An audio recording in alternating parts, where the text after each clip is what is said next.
Hey guys, welcome back. This is Adam Kosarik. Today we are at Kennesaw Mountain. We're at the base of Little Kennesaw, which is behind me. Also behind me is the parking lot, which is off of Burnt Hickory Road that you can park at to have access to a number of different trails. Now during the weekend, this parking lot can get super duper busy, so it's best to arrive here early if you can in the morning. The weekdays aren't so bad. Today is Thursday. It is during winter break, so there's a little bit more cars that are typically here during this time. But today we're gonna check out one of the trails, which I think is one of the steepest trails in Kennesaw Mountain. That's Pigeon Hill Trail. It kind of goes right up the mountain. It's a beautiful hike. I want you guys to see it. Let's check it out.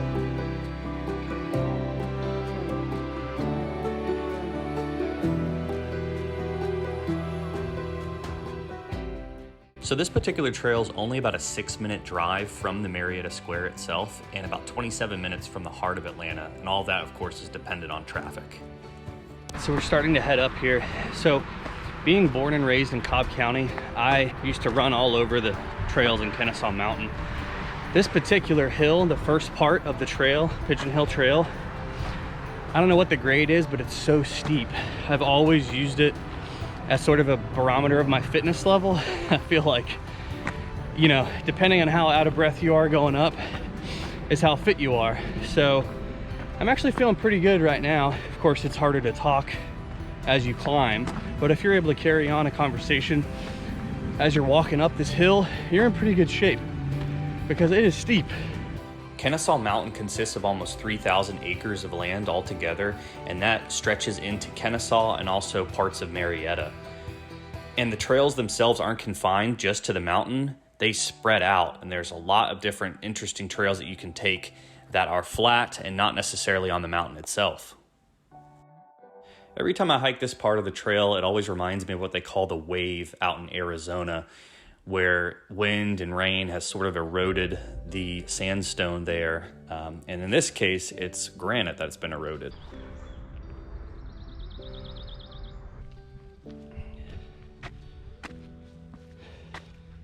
We're hiking this trail in the winter of 2022. So naturally, with all the deciduous trees that we have, all the leaves are gone. And so this is a pretty open view. It's a completely different hike in the summer and spring. And I can't wait to come back and show you guys how it looks during that time. Further on up the trail, you'll find this rocky outcrop area.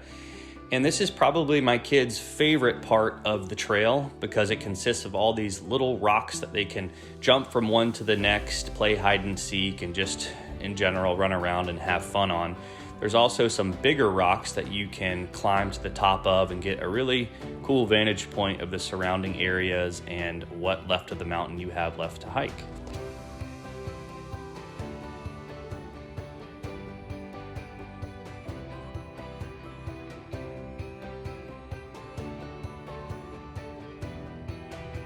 Aside from the views, there are many other things that will keep you and your kids entertained as you hike along, including little caves, prickly pear cactuses, which are actually edible, and even little trickling springs that run down the mountain.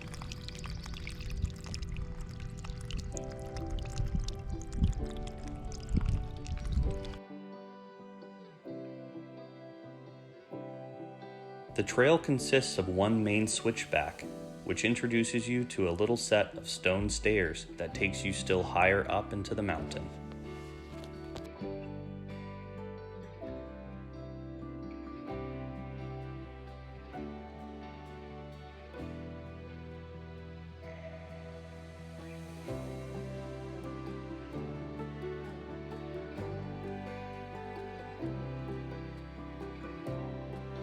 All right, we're partway up the mountain here, and this is probably my favorite spot. It's a little secret spot off the beaten path. It is such a great view of the city being up this high.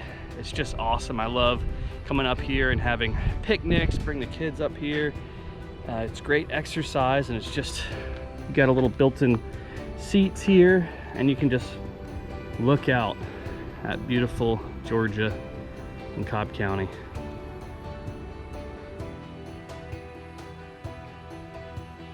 Canyons like these serve as a reminder that before becoming a destination for families and hikers throughout Georgia, Kennesaw Mountain served as the location for some of the biggest skirmishes of the Civil War, including the Battle for Kennesaw Mountain, which resulted in the deaths of over 4,000 troops on both sides. Throughout the park, you'll find a number of commemorative plaques and informational boards that shed light on some of the details surrounding the battle and events that led up to it. All right, guys, we pretty much made it up Little Kennesaw, the peak of which is behind me. But now if you want to keep going on the trail, you have to get up Big Kennesaw, as you can see in the distance.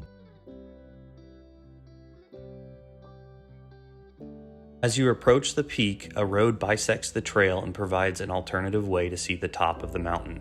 As for me, I'll continue on the path upward.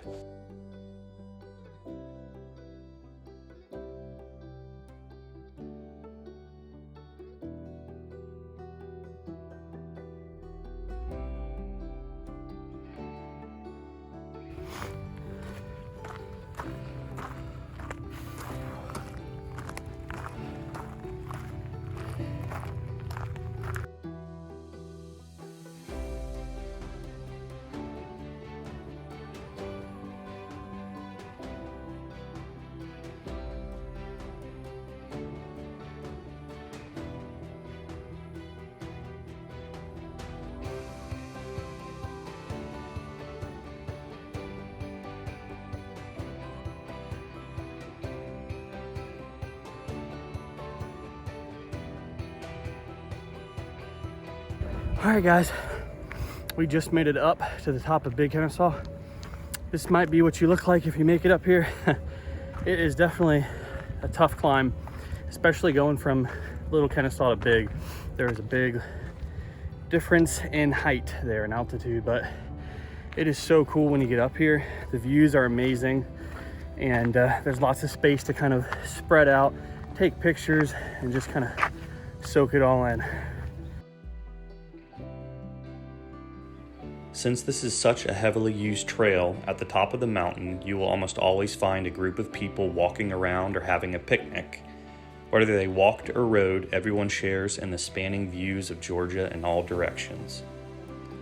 The summit of the mountain is 1,808 feet above sea level. The elevation at the very beginning of the trail is 1,033 feet. So that means the total elevation change on this particular trail is roughly 775 feet.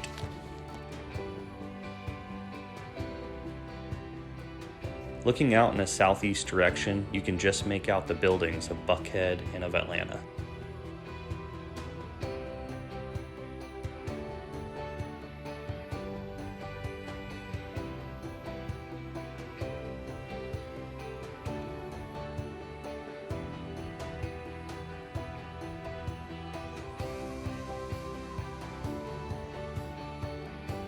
This is a really fun, challenging, and rewarding hike.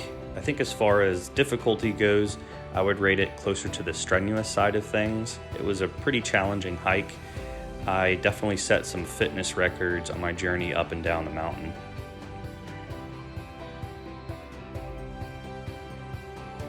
A couple of things to note if you wanted to do this hike. I would definitely bring a good bit of water. I brought 1.5 liters up with me and had drank all of it before I even made it back down to the trailhead. The other thing to note would be that most of the parking lots around Kennesaw Mountain are pay parking, so you'll want to have either a day pass or an annual pass before you go to the trails. And there are different signs around the parking lot that show you just how to get that pass. Hey, thanks so much for watching this video. If you enjoyed it, I would really appreciate it if you gave it a like and shared it with a friend. I'm making videos like this every single week, showcasing everything that Cobb County has to offer. So please join me on the journey and hit that subscribe button. Would love to hear from you. See you next time.